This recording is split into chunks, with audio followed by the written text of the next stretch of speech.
Anansi, and the Mango Moon. In the community of Sunrise Hollow, the air was heavy with the smell of mangoes and sea breeze.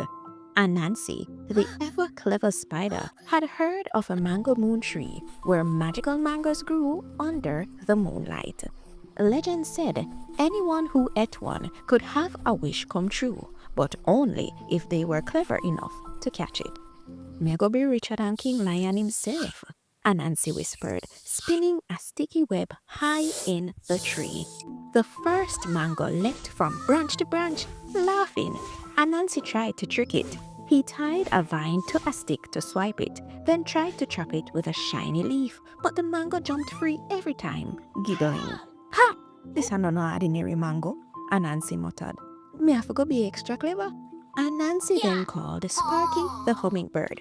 "Come help me and we can share the wishes," he said. Sparky flitted excitedly, but when she reached for a mango, it dodged her too. "Ah, see I know. This your mango you know me tricks," Anansi whispered to himself. He thought for a while, spinning another clever plan. We will promise to wish for the village. That should fool it. He then spoke to the mango. "Mango, ma promise to wish for plenty food for the village. Happiness for everybody." The mango twinkled, seeming to nod.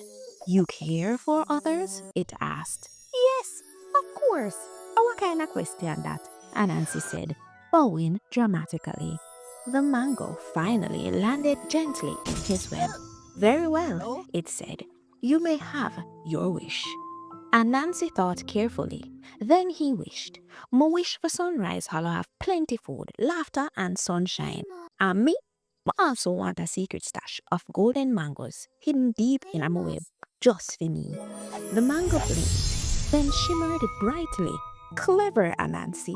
You thought of others, but you also thought of yourself. Your cunning is strong." Very well, it is done.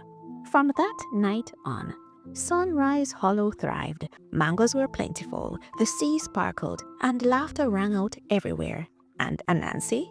He had his secret golden stash hidden cleverly, only he knew where, smiling to himself at how he had tricked the tricksters while still being good. What's the lesson?